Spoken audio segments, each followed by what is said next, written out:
Quiero partir contándoles que estoy sumamente agradecida por esta invitación, por poder estar acá compartiendo un poco todo lo que fue y es mi experiencia docente en estos años, pero también muy agradecida de poder haber, y por sobre todo muy agradecida de poder haber escuchado todo lo que nos llevamos hoy como caudal de conocimiento. Y entre todas las cosas que escuché y que escuchamos y que seguramente nos llevamos, me llevo muy puntuales y claras de todas y de todos, como todo docente es tutor y todo tutor es docente. Apuntamos a una formación integral. Es necesario conectar con el alumno. Necesitamos trabajar con las emociones. Todo eso invito a abordarlo, en este caso, desde un aspecto pedagógico didáctico.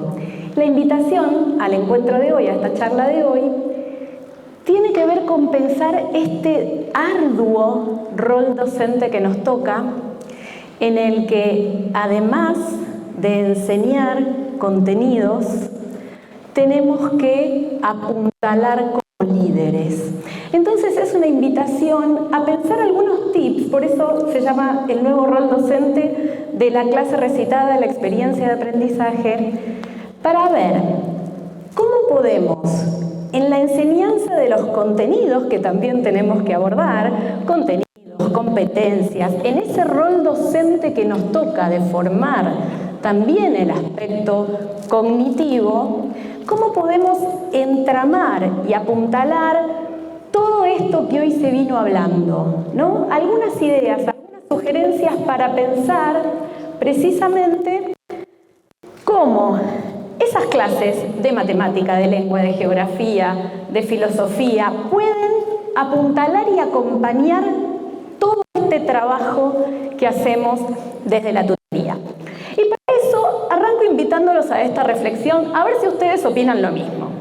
Yo les cuento que soy hija, nieta de docentes, vengo de una familia de docentes, con lo cual no me quedaba plan B que seguir la historia. ¿Y siempre les pasó? Y siempre tengo esta sensación. Cuando mi mamá o cuando mi abuela pensaban una clase, decían voy a ponerme a planificar una clase, tenían en sus mentes una idea muy clara de lo que tenían que hacer. Porque la clase se parecía a eso. Sin embargo, hoy, y cada vez más, es como si a los docentes nos pidieran cada vez más cosas, si me permiten esto, ¿no? Y empezamos a entender que tenemos que tener un nuevo rol docente. Y este nuevo rol docente empieza a tener como imágenes extrañas que a veces es difícil de definir, ¿no? Era mucho más fácil, quizás, o no, pero desde acá, desde el tiempo actual, se veía mucho más fácil imaginar una clase, proyectar una clase, que todo lo que tenemos que tener en mente hoy cuando queremos generar una propuesta de aprendizaje. Y estoy convencida, para complicarla un poco más, que la clave para tratar de acercarnos a ese maravilloso rol que supone liderar las aulas, la clave es dejar de dar clases. ¿Qué quiero decir con esto? En el ideario colectivo tenemos esta idea de damos clases. Yo docente tengo algo y le ofrezco a mi estudiante algo que no tiene. Eso en principio pone a quien está del otro lado en un rol pasivo. Hoy también se habló de la importancia del rol activo.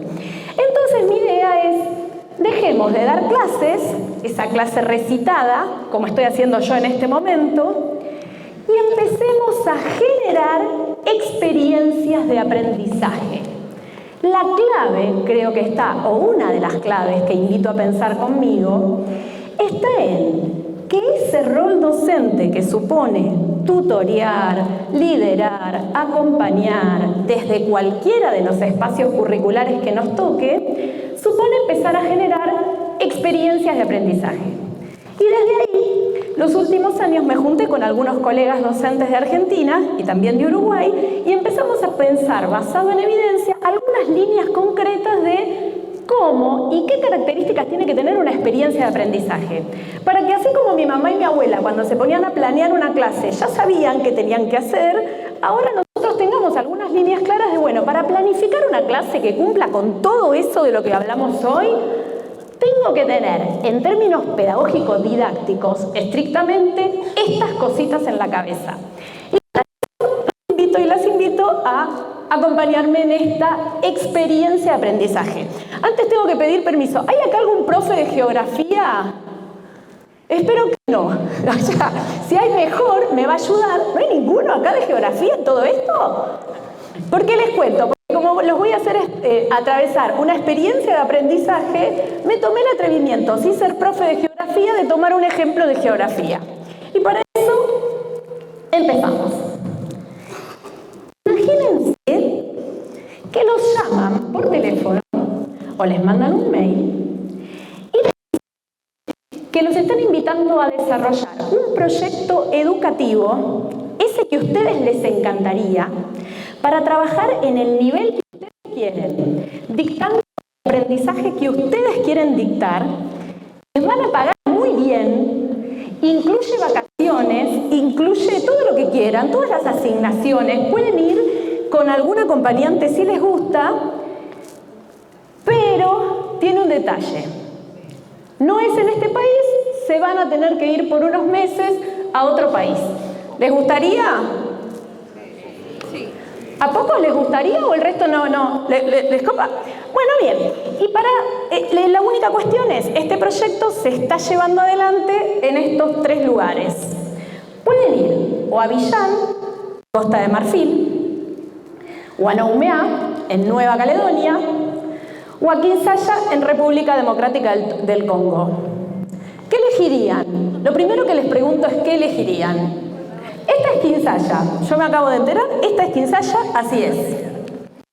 Me encanta que están sacando foto a Kinshasa, ese seguimiento, me encantó. Esta es Abiyán, en Costa de Marfil, y esta es Nouméa, en Nueva Caledonia. Con estas pistas tenemos Kinshasa en la primera, Abiyán. Kinshasa es la capital del Congo. Abiyán es una ciudad que no es capital, pero tiene movimiento económico y es un centro económico, y ahí está Nouméa. ¿Tienen ahora una decisión? ¿Qué elegirían? A ver, ¿quién se anima a contarme qué elegirían? Caledonia. ¿Sabes por qué? Porque te gusta el mar. Bien, gracias. ¿Alguien más? A ver. Tienen que elegir a Caledonia también, porque te gustó por el mar. Les cuento que en todas hay costa, ¿eh? Si es por eso, ya les digo que en todas hay costa. ¿Alguien más que me cuente qué elegiría? ¿También? Por intuición. No, por intuición. Tienen que ir a ejercer la docencia ahí, no de vacaciones. Me faltó ese detalle. Vamos a ejercer la docencia, llevar adelante un proyecto, vamos a laburar, como decimos los argentinos. Pero bueno, a ver. Los espacios abiertos. Los espacios. Ella quiere seguir de vacaciones, pero los espacios. ¡Nos vamos todos! Bueno, quiero decirles que di esta ponencia en otro lado y cuando vi que todos me respondían Nouméa, un docente se animó y dijo, pareciera que hay menos gente y tengo que corregir menos. Me encantó la respuesta. Bien, ya elegimos. ¿Sería una gran experiencia? ¿Creen que sería una gran experiencia para ustedes? ¿Por qué es una experiencia?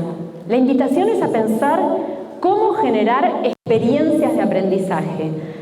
Porque al ser un lugar nuevo es un reto, ¿no? Hay que conocer el lugar, la gente, sus costumbres, cómo son los chicos, cómo trabajan ellos ahí. Bien. ¿Cuál es su interés, las necesidades de los chicos? Muchísimas gracias. Partimos pensando que la nueva educación, este rol docente que nos interpela, supone dejar de dar clases y empezar a generar experiencias de aprendizaje. Lo primero que invito a pensar es ¿por qué? ¿Qué es una experiencia? Y acá me dicen, es una experiencia porque supone un reto. ¿Alguien más me puede contar por qué es una experiencia? Va ahí, no te pases, grítalo, así te escucho.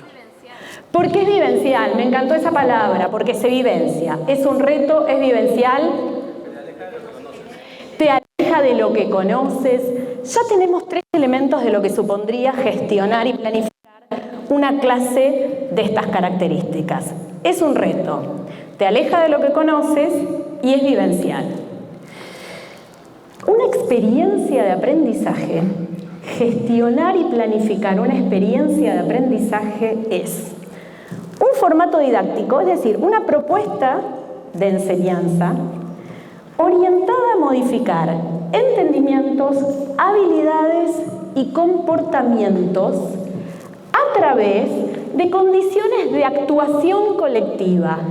Esto es, a diferencia de dar clases, cuando yo genero una experiencia de aprendizaje, le propongo una vivencia, como dijeron por ahí, colectiva, destinada no solo a transformar entendimientos, no solo a transformar lo que comprende y sabe, o lo que puede declararme que sabe el estudiante, sino que además tengo que lograr transformar sus habilidades y sus comportamientos. Fíjense si en sí mismo eso no es tutorear. Fíjense si en sí mismo esa propuesta no sería dar clases mientras lidero o liderar mientras doy clases. Pero para que se entienda un poco más, vamos un poquito más adelante. En principio, para seguir pensando cuándo genero una experiencia de aprendizaje, seguimos pensando que la tarea es una cosa y otra cosa es la experiencia. No toda tarea que yo le doy a mi estudiante en el aula es una experiencia de aprendizaje. La gran diferencia está en el desafío de comprensión. Cuando en mis clases genero una experiencia de aprendizaje como propuesta didáctica, los invito a comprender. Y vamos a pensar qué es comprender. Y acá les pido que me colaboren, hagamos el intento de equivocarnos, porque el error es parte del aprendizaje. ¿Se llega a ver ese cuadro? Hoy voy a dar la clase sobre densidad demográfica. ¿Qué es la densidad demográfica? Y quiero que pensemos qué es comprender. Lo primero que digo es, ¿alguien entiende lo que dice ese cuadro? ¿Quién es el valiente que se anima? Ahí dice Kinsaya, Avillán, Nouña y densidad de población. ¿Quién cree haber entendido el cuadro? A ver. Que hay mayor población. O sea, ¿crees que entendés el cuadro? Porque hay mayor población. Eso es lo que entendés. Sí, está muy bien. Sí, no hay mucho. Sí. Levante la mano quien cree haber entendido el cuadro. ¿Sí? ¿Entendí? Sí, sin miedo. Sí, bien. ¿Quién cree? Bien. ¿Quién quiere haber comprendido el cuadro? No entendido. Hipoteticemos. Tiremos fruta, decimos en Argentina. ¿Alguien cree haber comprendido el cuadro y hay una diferencia acá? Digamos que no está marcado el área. O sea, ¿cuántas personas en el área? Sí. Entonces, creo que falta información. ¿Crees que falta información? ¿Por eso no lo comprendés y lo entendés? Lo intuyo, pero no estoy totalmente satisfecha. Bien, no está totalmente satisfecha con la información. Independientemente de los datos, lo que quiero que veamos es cuál es la diferencia entre entender y comprender. De acuerdo a lo que mostraste en la gráfica, Sí. ¿Para qué me va a servir esa información?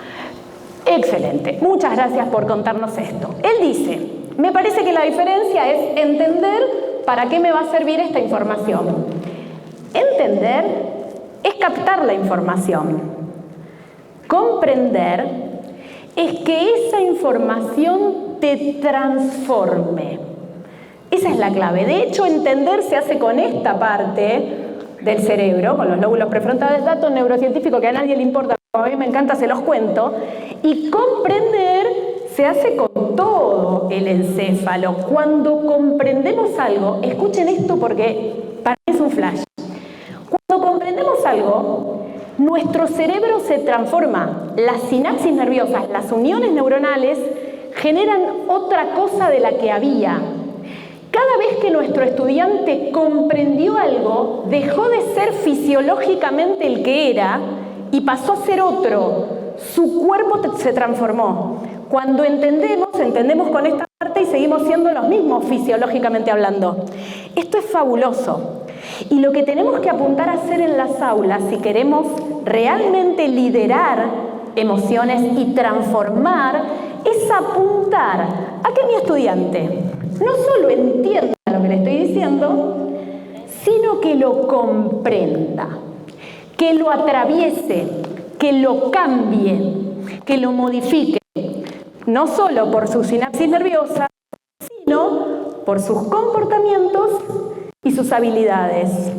En este tipo de propuesta didáctica, no solo se transforma, no solo se modifica el entendimiento, es decir, lo que mi estudiante entendió, que es la densidad demográfica, es a donde podría apuntar esta profesora de geografía, sino, ¿para qué me puede servir saber la densidad demográfica? ¿Y qué diferencia hay entre haber entendido el concepto y no haber entendido? Pero ¿cómo propongo una clase que logre eso? Y voy a esos 5 tips sencillitos que quiero tener en la cabeza, porque a mi mamá y a mi abuela les resultaba mucho más fácil planear clases, pero yo mira todo lo que me piden ahora, entonces quiero saber cómo hago para salir de la tarea e ir a una experiencia de aprendizaje. Primer punto, una verdadera experiencia de aprendizaje parte de generar el deseo de aprender. Fíjense cómo empiezo a conectar con palabras que se dijeron durante todo el día, hoy y ayer. Generar el deseo de aprender. ¿Y cómo hago eso? Para generar el deseo de aprender en una clase de cualquier materia, me gusta esta metáfora, tengo que saltar el contenido. El contenido declarativo es un medio para lograr otro fin y no un fin en sí mismo. ¿Y cuál es la forma más fácil de lograrlo para mí o para tenerlo como registro? Generalmente, los docentes, por historia, damos respuestas a preguntas que nuestros estudiantes nunca hicieron.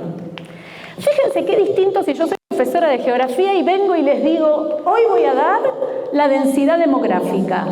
Y mi estudiante, yo no sé si alguna vez le importó saber lo que era la densidad demográfica. Entonces lo que tengo que hacer es generar, desde el ingreso de mi propuesta didáctica, las ganas de que sepa qué es la densidad demográfica.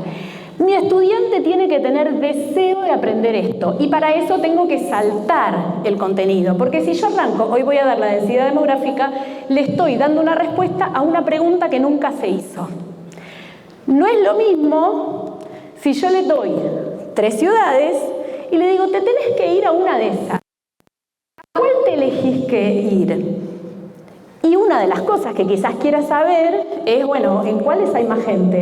¿En cuál hay menos gente? No es casual que todos hayan elegido la que se veía menos poblada, ¿no? Y quizás ahí puedo, desde la guía, empezar a decir, mira, parece ser que no te gustan las ciudades con demasiada densidad demográfica.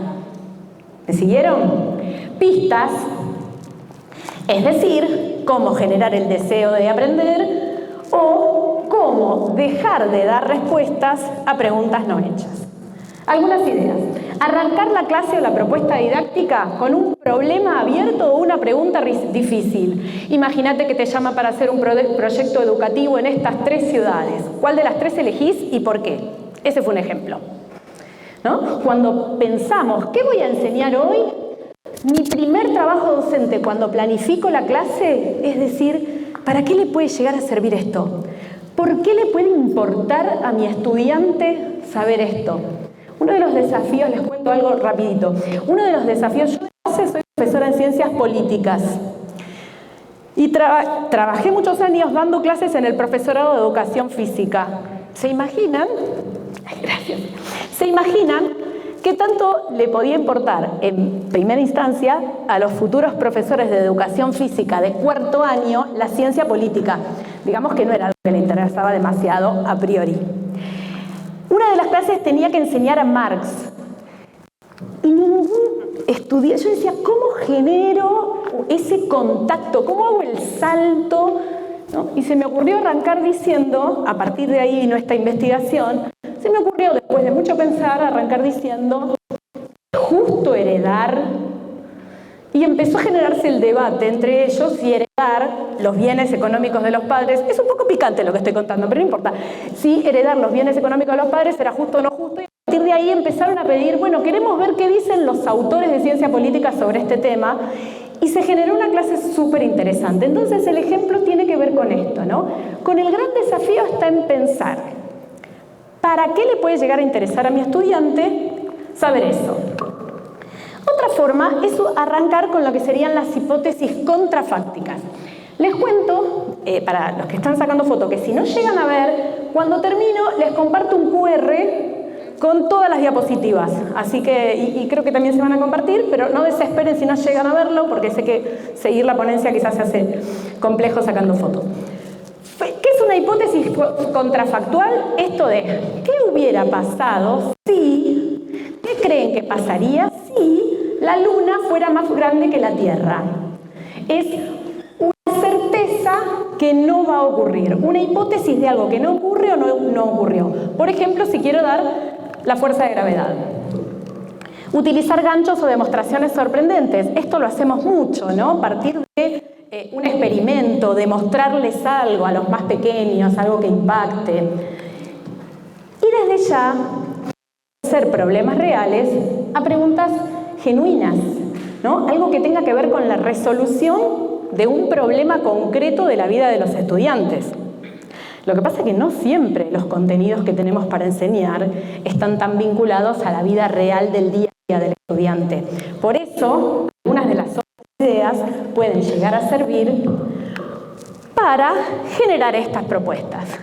Y por otro lado, es interesante que el estudiante sepa para qué le puede servir lo que está aprendiendo en los términos de qué comportamiento, qué habilidad, qué saber de tu vida cotidiana se puede transformar a partir de lo que estamos aprendiendo, no en los términos simplemente de qué contenido estoy dando.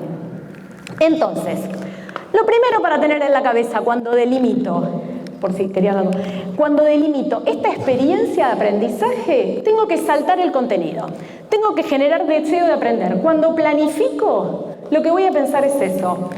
¿Cómo engancho a mi estudiante para que él pregunte lo que yo voy a responder?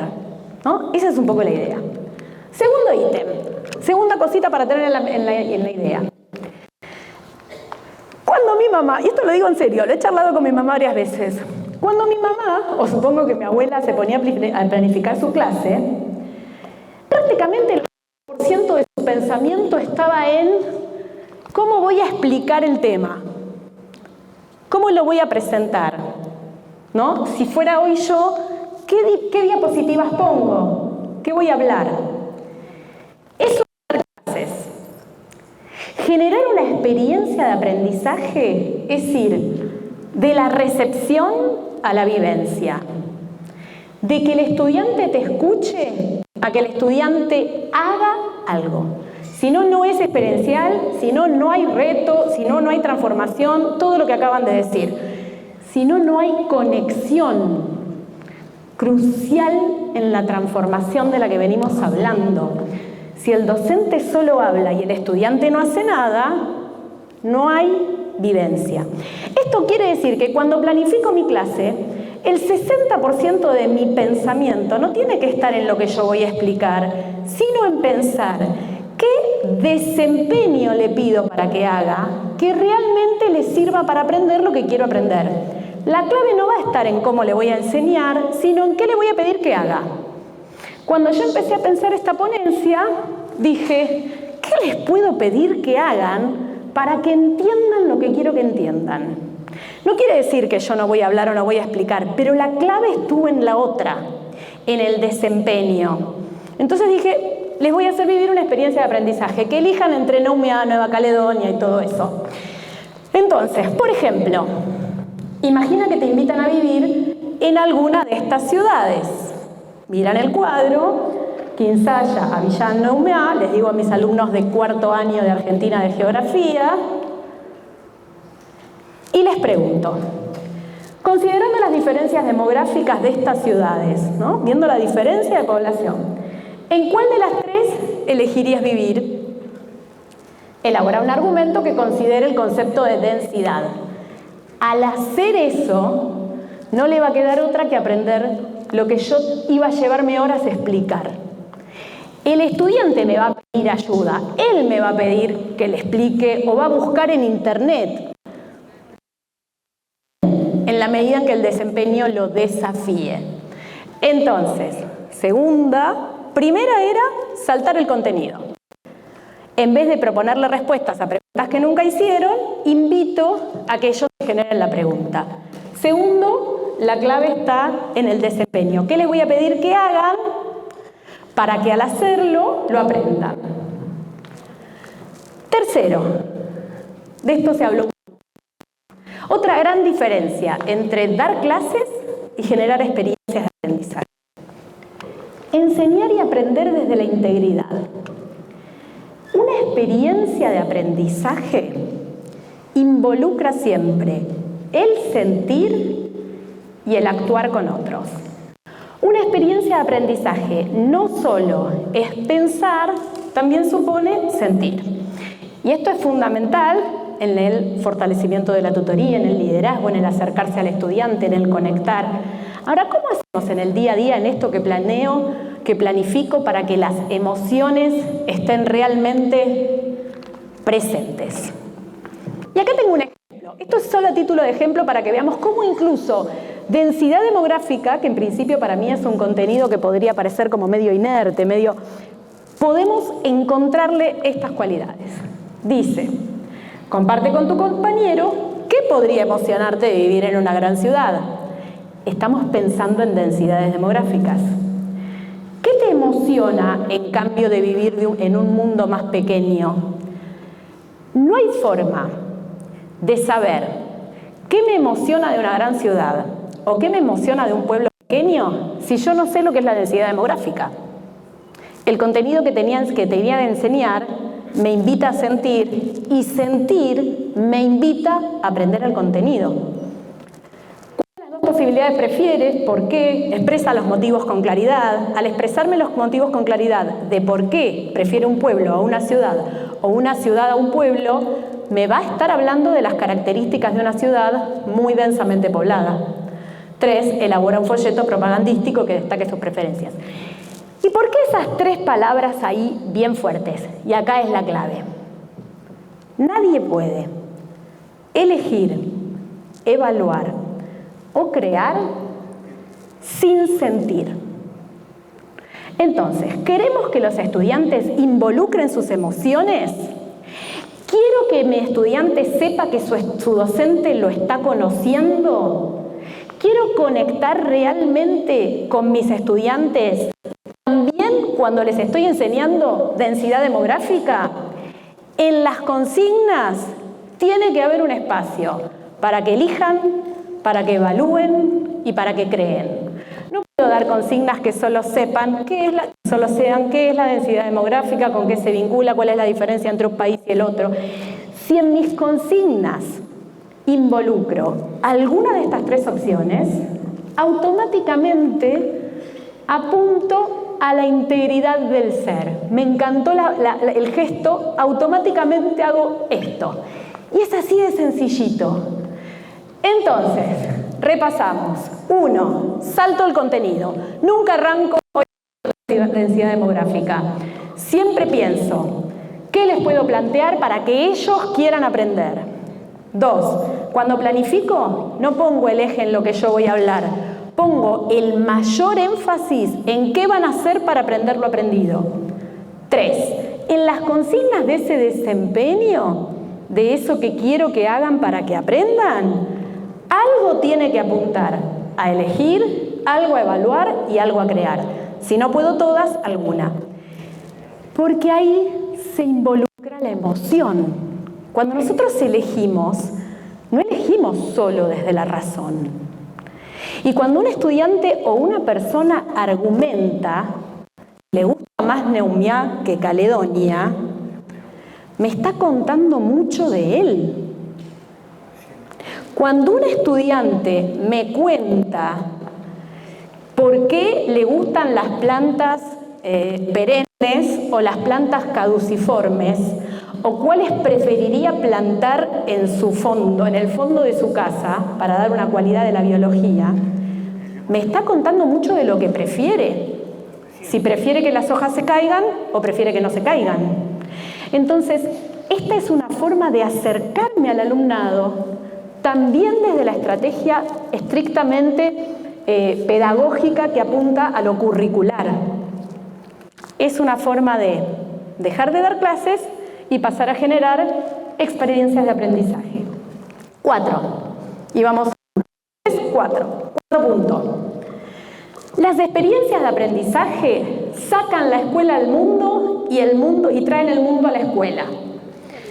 Esto es, si no hay ninguna conexión en ninguna parte de la propuesta didáctica entre lo que están aprendiendo y el mundo real, ese aprendizaje carece de sentido. Si no hay sentido, no hay experiencia vital. Entonces, de alguna manera, en algún lugar de la propuesta, tengo que lograr que haya una conexión entre lo que están aprendiendo y la experiencia del mundo alrededor. Yo sé que hay algunos contenidos que se alejan mucho más de la realidad, pero no necesariamente tiene que ser su propia realidad circulante, ¿no? Esto a veces es una falacia. La escuela tiene también que invitar a descubrir nuevos mundos. Una cosa es que las propuestas no estén para nada conectadas con la realidad y otra cosa es que siempre tengan que hablar de su próximo contexto más cercano.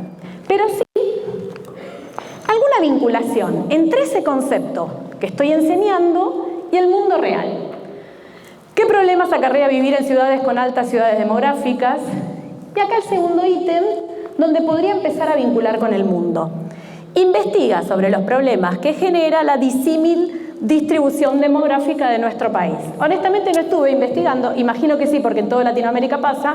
Si en Perú hay como una diferente densidad demográfica, me imagino que sí, en Argentina es todo un tema, entonces podría ser algo que conecte a, bueno, esto que vimos de densidad demográfica, ¿qué problema nos trae a los argentinos? ¿Qué problema nos trae a los peruanos? ¿Qué problema les trae a los colombianos? Entonces, retomamos, saltar el contenido, pensar un desempeño, trabajar desde la integridad, que elijan, que evalúen o que creen. 4, vincular con el mundo real. Acá les pido que hagan algo, que elaboren un read, una revista, para vincularlo con una creación del mundo real, también podría ser una posibilidad. Vamos ya con la última. Una experiencia de aprendizaje propone nuevas formas de evidencia de aprendizaje. Y acá me meto un tema que habrán visto que me interesa mucho, que es la evaluación de los aprendizajes.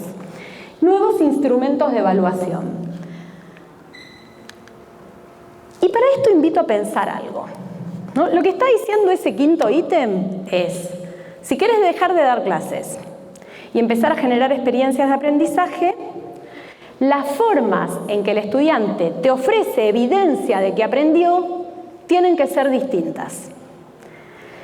En el modelo de dar clases, la forma en que mi estudiante me decía que había aprendido, me daba evidencia de que había aprendido, era, yo le preguntaba, ¿qué es la densidad demográfica? Y él me contestaba. Eso es entender. Eso no es comprender. Y ahora estoy buscando evidencias de comprensión, de que se atravesó ese alumno por el nuevo aprendizaje. Me gusta mucho esa metáfora, ¿no? Que no solo modificó entendimientos, sino que también modificó comportamientos. A ver, ¿qué es aprender? ¿Alguien se anima a tirar una hipótesis? A ver, tiremos fruta. ¿Qué es aprender? Aprender es un montón de cosas aprender. A ver. Adquirir un nuevo conocimiento. Bien. Comprender. Bien. ¿Algo más? Históricamente, el concepto de aprender se fue modificando. Seguramente me van a acompañar con esto alguna vez visto por todos en algún momento de la formación docente. Cuando estudiaba mi abuela, desde las bases del conductismo, aprender era una cosa. Aprender tenía que ver básicamente con repetir, lo simplifico, ¿no? ¿Qué decía el conductismo? El conductismo decía, el que aprende es el que es capaz de repetir lo que el docente dijo, o repetir una conducta, por ejemplo, o repetir un movimiento en educación física desde las corrientes conductistas. Bien. Hoy sabemos que aprender es mucho más que eso, o al menos desde el mundo que vivimos, aprender requiere superar la repetición. Después del conductismo vino el constructivismo clásico, ¿no? Piaget, Vygotsky, Ausubel, seguro les suena todo esto de haber formado en algún momento. Entonces empiezan a decir, no, aprender no es repetir, aprender es conectar. Esto quiere decir que el estudiante tiene que vincular lo nuevo que aprendió con lo que ya sabía, con lo que tenía en la mente, con lo que vincula con otros conocimientos. Esto era aprender.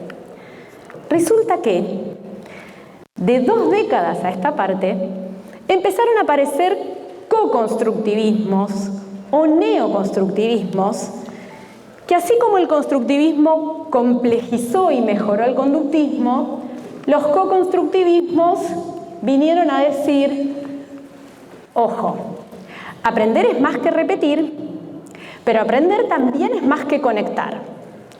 El estudiante que repite lo que le dijiste, algo aprendió, pero no comprendió.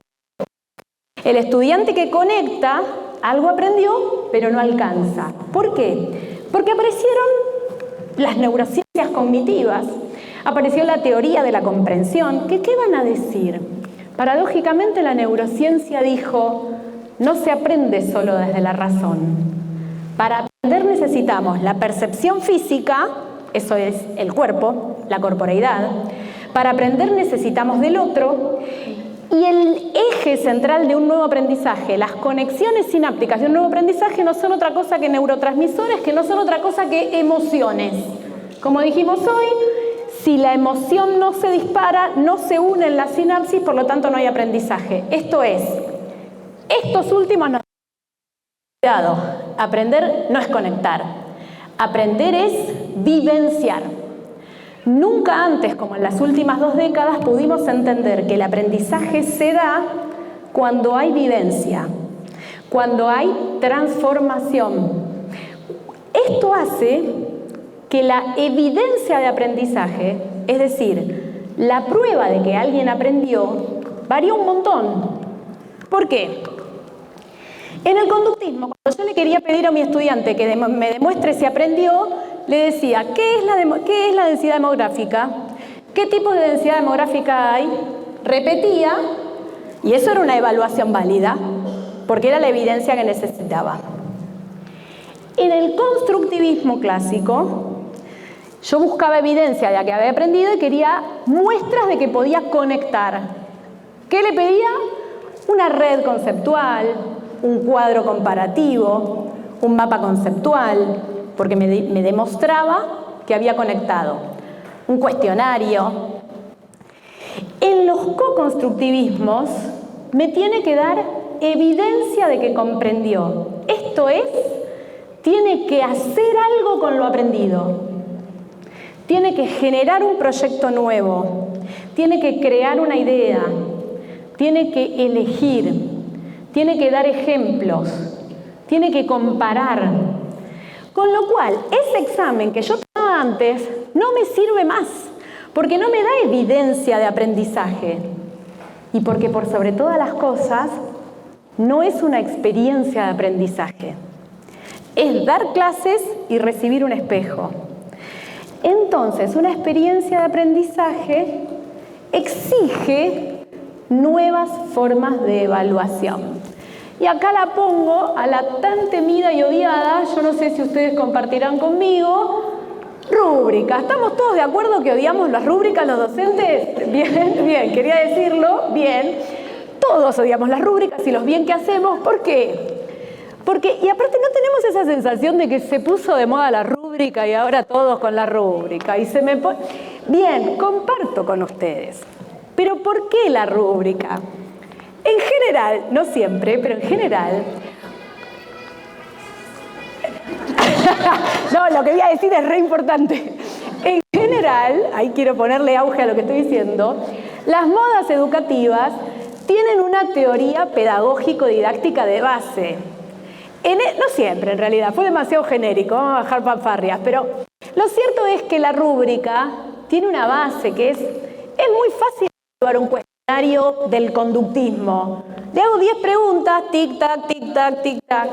Ahora, evalúame una evidencia de aprendizaje del co-constructivismo. Yo le pedía un podcast que represente al chico, un podcast o un video o un programa radial donde cuente la diferencia entre una ciudad muy demográficamente poblada y una no poblada demográficamente. ¿Cómo hago para evaluar eso? ¿Qué podcast es mejor que otro? ¿Cómo sé qué maqueta está mejor que la otra? Necesito nuevos instrumentos de evaluación. Una experiencia de aprendizaje profunda requiere otros instrumentos de evaluación. Ahí es que aparecen los asistentes de evaluación, que me van a dar una visualización más clara de lo que estoy evaluando. Entonces, yo le pedí a mi estudiante un podcast, terminada la unidad didáctica sobre demografía. Y en ese podcast le voy a evaluar información sobre la ciudad, información sobre el problema planteado, sugerencias creativas. Podemos después charlar, si quieren, cuál es la forma más fácil de hacer una rúbrica, o podemos buscar el libro que está por ahí en la editorial salesiana de evaluación, pero ese sería otro tema. Pero interesante pensar por qué necesitamos listas de cotejo o rúbricas para evaluar este tipo de experiencia. Pero además, les voy a pedir algo. ¿Todos habían pensado cuando arrancamos cuál era la mejor ciudad para ir a... cuál era la ciudad que elegían? Bien. Ahora les pido que le cuenten a su compañero de banco o a su compañera de banco si siguen pensando en esa misma ciudad o cambiaron de idea. Igual era Noumea, Nueva Caledonia, estaba la muy poblada, medianamente poblada y poco poblada. ¿Alguien cambió? ¿Nadie cambió de idea? ¿Todos se siguen queriendo ir al mar? Es la primera vez que me pasa que todo el auditorio, pero está bien, es un verdadero desafío, todo el auditorio quiere seguir yendo al mismo lugar. Les conté que hay una inflación bárbara en Noumea, que el sueldo docente es horrible. No, sí, perdón. Lo que pasa es, sí, en Argentina también. Lo que pasa es que ahí, como somos docentes, estamos pensando de que es más fácil estudiar la población y ver qué es lo que necesita o cómo yo plantear mi clase. O sea, yo lo estoy pensando por ese sentido, ¿no? Si yo tengo una población muy grande, para mí va a ser más difícil porque hay muy diferentes estudiantes con características. En cambio aquí yo encontraría casi una población casi igualitaria, ¿no? En donde yo podría planificar una clase y me funcionaría, ¿no? El menos estudio que tendría que hacer yo porque estoy pensando que soy docente y que me voy a ir a trabajar. ¿Cuál es tu nombre? Mariela. ¡Ay! ¡Qué hermoso nombre! Mariela ¡ay, pero qué linda! A ver, Mariela, te hago otra... ¿En serio? ¿Pero que todo Perú se llama Mariela? Bien. Bueno, me alegro. No les voy a decir mi segundo nombre porque es espantoso, como va a quedar en... No la investiguen, se los pido por favor. Mariela, entonces, que haya mucha densidad demográfica, ¿beneficia, a tu entender, o perjudica el trabajo docente? Escucharon el argumento de Mariela, ¿no? De por qué quiere seguir yendo a la misma ciudad. Lo comparto. ¿Te animás? Sí, somos caraduras. Contanos por qué preferías la misma. Como soy docente y me están diciendo que yo tengo que ir a enseñar a ese lugar, para mí como docente y planificar mi sesión, mis actividades de clase, sería más fácil en una población más pequeña, porque yo rápidamente investigaría cómo son los niños, qué características tienen y qué es lo que cuento yo como para poder proponer estrategias de aprendizaje. En cambio, en una población más amplia, más grande, es más difícil saber qué características tiene esta población y por lo tanto me va a ser más difícil hacer o planificar mi sesión de clases, mi actividad. Muchas gracias. ¿Ahora se escuchó? Entonces, que la ciudad tenga mayor densidad demográfica a los ojos de Mariela, ¿beneficia al docente o va en perjuicio? Va en perjuicio. ¿Entendimos lo que digo? Bien. ¿Alguien podría no responder a esta pregunta si no entendió lo que es la densidad demográfica? Esto es lo que quiero que veamos. En el examen clásico preguntábamos, ¿qué es la densidad demográfica? Porque creíamos que era fundamental que me cuenten qué es la densidad demográfica. Ahora, fíjense, Mariela, ahora en el lugar de alumno con respeto, me dice, no, en realidad prefiero no, porque ahí los docentes podemos... Me está diciendo, a mi entender, desde mi elección, la densidad demográfica menor beneficia al trabajo docente. Tiene que conocer el concepto para pensar, elegir, actuar, vivenciar. ¿Le enseñé densidad demográfica? Sí, claro. No solo entendió, lo comprendió, lo hizo propio, la atravesó. Saber el concepto de densidad demográfica transformó lo que podría llegar a ser eventualmente su comportamiento. ¿Ven lo que quiero decir? Desde este lugar, obviamente que requiere el trabajo posterior docente de, a partir de lo que me dice el estudiante, hacer este trabajo. Pero desde este lugar, la experiencia de aprendizaje invita siempre a la retroalimentación, que es lo que acabo de hacer yo. Una experiencia de aprendizaje se cierra siempre, porque si no doy clases, doy. No hay ida y vuelta. El verdadero aprendizaje en una experiencia de aprendizaje se logra cuando pasa lo que acaba de pasar, una retroalimentación del docente. Eso es liderar aulas. Eso es conectar con el estudiante, aún en la clase de matemática, de física, de lo que sea. Una experiencia de aprendizaje requiere retroalimentaciones. Y ustedes dirán, no hay tiempo para retroalimentación. No puedo, y estoy completamente de acuerdo. Siempre que piense que solo el docente puede retroalimentar, porque las experiencias de aprendizaje también invitan a coevaluaciones o corretroalimentaciones. ¿Y por qué no autorretroalimentaciones cuando el docente explicita los criterios? En términos simples, la diferencia entre dejar de dar clases y empezar a generar experiencias de aprendizaje es pasar del yo hablo y ellos escuchan al yo los desafío, ellos se involucran, yo los oriento.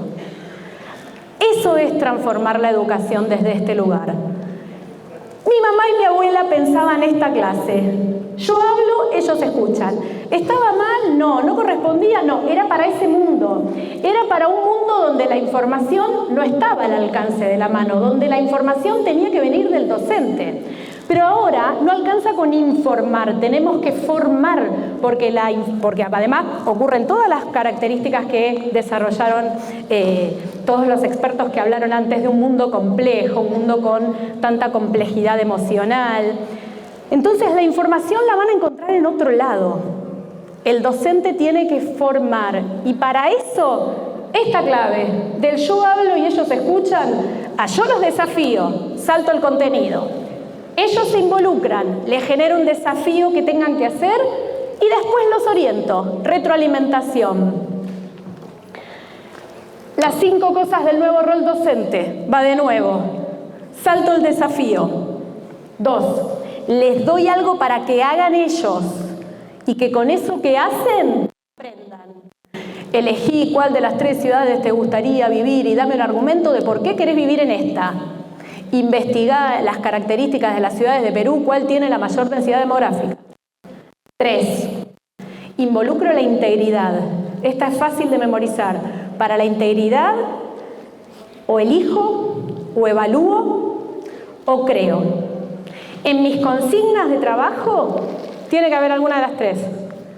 O las 3 mejor. Las propuestas, siempre colectivas. Siempre la escuela en el mundo la escuela y el aprendizaje no es individual. O aprendemos colectivamente o no aprendemos. Esto es la vinculación con el otro, es crucial en toda experiencia de aprendizaje. Y finalmente la retroalimentación. Una buena experiencia de aprendizaje termina con un ida y vuelta. Y como una buena experiencia de aprendizaje termina siempre con un ida y vuelta, pero yo no les puedo preguntar a cada uno y a cada una de las que están acá, ¿qué les pareció esto? ¿Qué les generó? Y que me lo cuenten, porque ya me están haciendo así señas de que ya estamos terminando. Les voy a pedir que, en ese cuadradito no se termina de ver, cada carita tiene un numerito, 1, 2, 3, si llegan a ver, los de abajo son 7, 8, 9. Como cual de todas esas caras los dejó esta ponencia y que me lo hagan con los dedos, si quieren, el numerito que es. A ver, quiero una retroalimentación, quiero que me cuenten. A ver, 6, me gustó. 6, estamos así, todos 6, bien. Me están chamullando, todos 6 me están diciendo. 5, a ver, 5, bien, bien. Bueno, me alegro, gracias, gracias.